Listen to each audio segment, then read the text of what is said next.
if you make the goal instead of like, okay, I want to get the guy, if you make your goal like, no, I want to have more intimacy within myself. I want to understand myself at a deeper level and love and have compassion for myself at a deeper level, then there's no failure.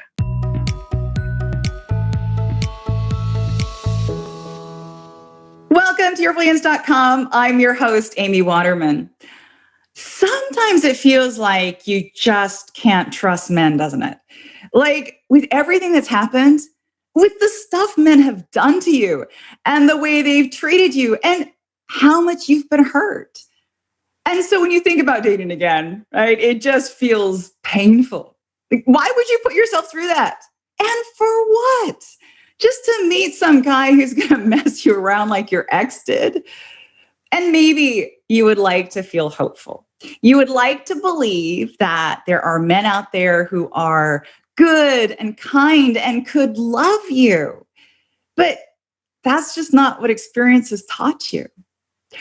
Well, I would like to introduce you to somebody who has been there, who gets it, and has come to a new way of looking at love and dating that is both healing and empowering. Dr. Marie Thouin is the founder of Love Insight, which is a mindful dating coaching practice where she helps people of all ages, all genders, all sexual orientations navigate the path to intimate love in a growth mindset. Welcome, Dr. Marie. Hello, thank you for having me. Oh, so this is a great question. So I know so many women today, in fact, I may be one of them, who don't even want to date because they have been hurt so much before. And I know that you're no stranger to that feeling of not trusting anymore. Would you share a little bit about your story? Yeah, absolutely. You know, my story is a little bit more about humanity as a whole. Like, I grew up in a social situation where I just did not fit in at all. Like, I set foot in schools and I just knew that people didn't like me and I didn't like them. There was just a disconnect because there was a bit of an age gap and I came from a bit of a different cultural background. So right off the bat, I, had to struggle with this feeling of just social anxiety and social awkwardness and feeling rejected at such a deep level by my peers. And that set me on a lifelong inquiry and a lifelong journey about how do I love? How do I connect? How do I form relationships with people that are satisfying and beautiful and actually genuine outside of just trying to fit in? So my story was one of first, being very frustrated, being very lonely, and then from that point, giving up on fitting in and saying like, okay, I'm going to build a great relationship with myself. And then after that, having to kind of rebuild my ways of relating to people from a more giving place, from a place of, you know what? Okay, I've had bad experiences, but I don't want that to be the script for the rest of my life. I want to be able to give love. I want to be able to make friends, be discerning, but also come from a place of generosity rather than a place of victimization. Yes. I identify with your story so much. I think so much of it, for so many of us, it starts back in high school. Like, because that's when our first sexual yearnings began, when we first started noticing the opposite sex. And I think sometimes the stuff that happened to us there has a lasting impact far beyond it should have, right? Because we're not teenagers anymore and we should have it all together. But those lessons stick with us. And what I really find interesting about your story is that you went to that stage of, right, I don't need anybody. Don't need anybody. I'm just going to make it on my own. I'm going to love myself, which I think a lot of us women get to at some point. And then what you did, and this is really interesting, you went to a stage of, instead of, how can men give me what I want? How can other people give me the love I deserve? You said, how can I give? How can I be more giving? Yeah. Yeah, that is the flip that I find to be like the most significant flip that we can all make in order to have a great romantic life, a great social life, a great life, to put ourselves in the role of the giver like, and really honor what we have to give, like really loving ourselves first, but instead of putting ourselves in the role of like, oh, who's going to choose me, flipping the roles and saying like, no, like, who do I want to choose to have in my life, and how can I make them feel so cherished and so loved and taken care of and seen that there will be no question, like they'll want to be in my life too. Okay, so I have a question here. And what would you say to a woman who says, all I do is give, I give, I give, I give, and they take Mm. and they take and they take, and I'm not doing it anymore? Yeah. Well, I think that that's a healthy reaction, like to have good boundaries and to say, like, hey, I don't want to be a people pleaser. I don't want to give, like just so that people will like me with that expectation. And I want to take care of myself. I want to give to myself first. That's really important to give from a full plate. Because if you give, give, give, and your plate is empty and you're doing it with the expectation that people will like you, then you're going to be disappointed. So, of course, everyone has their own individual stories, about like why they might have become a people pleaser. Um, but, the trick is to get back to that place of generosity, while knowing that you are full inside. It's really hard to get to that place where you want to give again sometimes, because so many of us have had, I mean, by the time you reach middle age, you've had so many relationships in your life and so many things have happened. And sometimes they seem to pile up on each other. And you think, I have been there before. I have been at that place where I had so much to give and I was open and I was honest and I was hopeful, and it didn't work out. So they might ask you, Dr. Marie, how can you guarantee me that if I do it again this time, things will be different?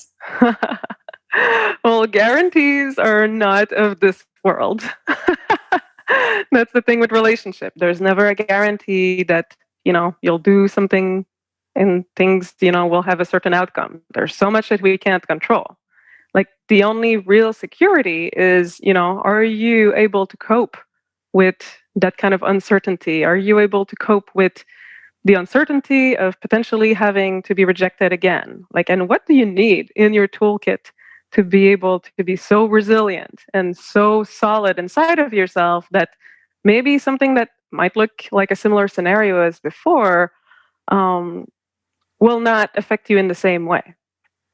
And that said, also what's in your toolkit, that you can create something different. Like, why did you get into a situation where you let yourself be perhaps taken advantage of, or you didn't really see who was in front of you? Maybe you were seduced, mesmerized by this person, and you build hopes on just something that was not real. So, how can you like create more discernment, more clarity, so that you know who's in front of you and who's able to give back? And to not be like 10 steps ahead, like giving everything while the other person is not reciprocating. So that's really important to also look at. Yeah. Like, I what think are so the many of us do that. beliefs? So many of us do that. We Yeah. get so excited about a relationship and we Hmm. see how wonderful it could be. And so it's hard to hold back sometimes. Right. We give on the basis of how much we like that person. Like, oh, they're so cool. I like them. I want them to like me. And then, we give everything without really looking at, well, are they giving me anything? Like, what value are they really bringing to my life? Is this equitable? Is this, a situation where both people are invested, you know, equally, more or less? Yeah. So I want to go and ask you a little bit more. You had talked about some tools to deal with rejection and to deal with all that stuff again. Do you have any practical suggestions for women who really have, they've had a lot of pain in the past and it just blindsides them every time and they would like to feel more resilient this time? Yeah.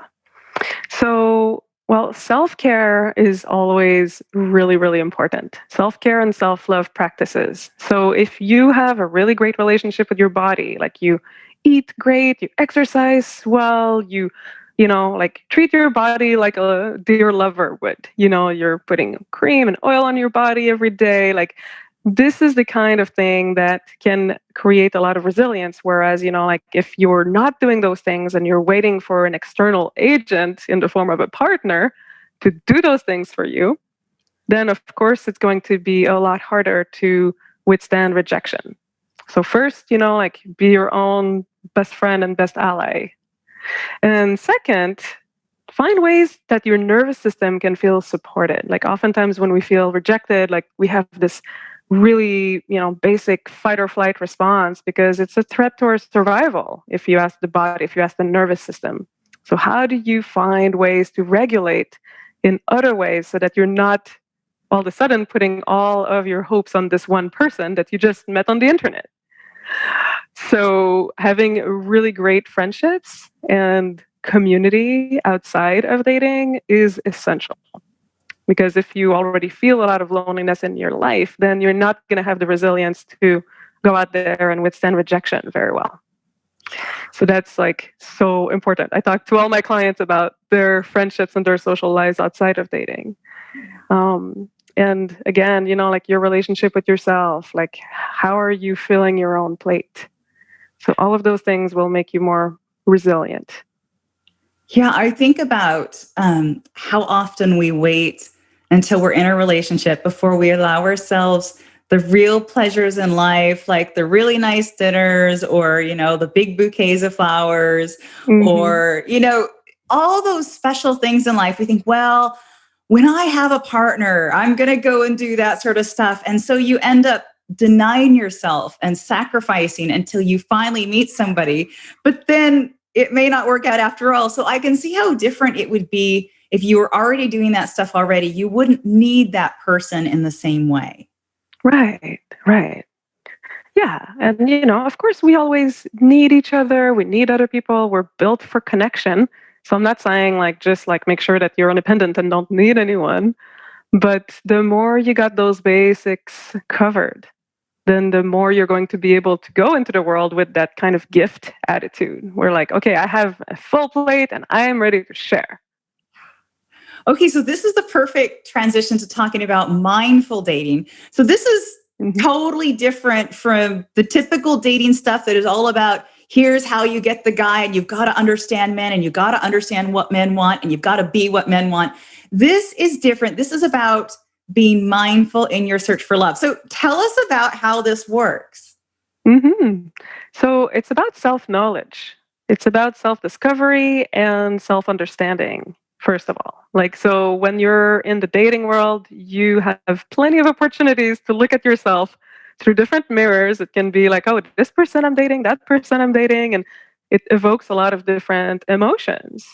And so if you make the goal instead of okay, I want to get the guy, if you make your goal no, I want to have more intimacy within myself. I want to understand myself at a deeper level and love and have compassion for myself at a deeper level, then there's no failure.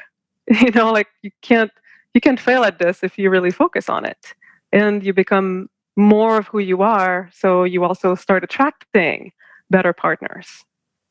So it kind of is in a way paradoxical, you're taking away your focus on just the outcome and you're focusing on yourself, but that allows you to also attract better quality people because you're not just trying to manipulate people into liking you, you're actually emanating more of who you really are, kind of a heart and soul vibration, and you're just really creating a big magnet around you.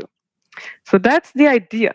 And a lot of the process is separating the things that you've learned that you should want through society, the media, your parents, etc., and the things that you really, really want and that would actually make you happy.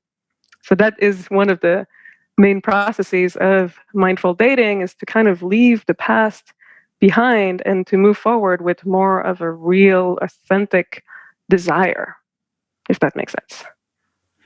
Okay, so let's get down to the nuts and bolts of practical. So the least mindful place I can imagine to date is the internet, right? Because online dating is so superficial. It's about your profile. Basically, all it is, it's only about the picture. Let's be honest. It's only about the picture. And the type of guys on those sites are not always the best kind of guys. Some of the guys are just after certain things and they're very superficial too. So is it possible to do online dating in a mindful way?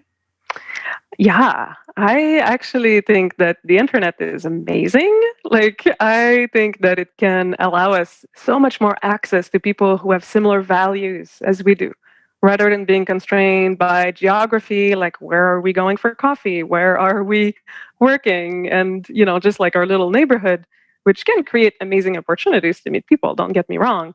But online dating just expands those options. So, doing it mindfully means being really clear about what you're there for, what do you want, what are your values, and what are you wanting to learn and experience from your next relationship, and being bold enough to put that out there through, of course, the text, but also the photos. Like sometimes just photo selection can be a mindfulness exercise. Like some people, they want to hide that they're so vulnerable, like putting even like their face and their best face forward. They don't really want to do it. And that is such a flashlight into areas of shame that people might have, like, oh, I don't really want to be seen. And, it's infinite. That practice, I think, has so much to offer. So I want to know a little bit more about clients come to you, they want to learn this different way of dating. How does the process of working with you, what do you take them through? What are the things you try to teach them? hmm So, first, we go through a process of visioning. Like, what is it that you actually want to create in your love life right now? And where are your beliefs about that coming from? Are they beliefs that you want to keep? Are they beliefs that you want to release? And what is really going to serve you in that next iteration of your love life? So, creating a bit of a mind map or even like a vision board in some cases, like to have an idea of what you want and why, and to really be aligned with that, and to align your purpose as a person with that. And then we go into what are the blocks, what are the obstacles, the bottlenecks that would prevent you or that have prevented you in the past from reaching those, goals in your love life. And then we go into those and we strategize around them and we explore them. We see how to circumvent them and how to evolve past them. Those obstacles become the path. And then applying the strategy with consistency, whether it involves online dating or if it's, going in person to events and speed dating. Like there's so many possibilities, like creating a strategy that really works for each person. And then just kind of managing what comes up. Like a lot will come up in terms of emotions and situations that might create confusion or emotional pain, disappointments, etc. Like working with that material so that you can keep your focus as you're doing it. It becomes a bit of a spiritual task. It's really deep stuff. So how would you define then success in dating? Because I know a lot of dating coaches say like, this percentage of my clients end up in a committed relationship. Yeah. How would you define success for your clients? Happiness. I mean, honestly, like I have had people come to me and they didn't know if they were going to want to stay in a relationship and they ended up separating and they're more happy now.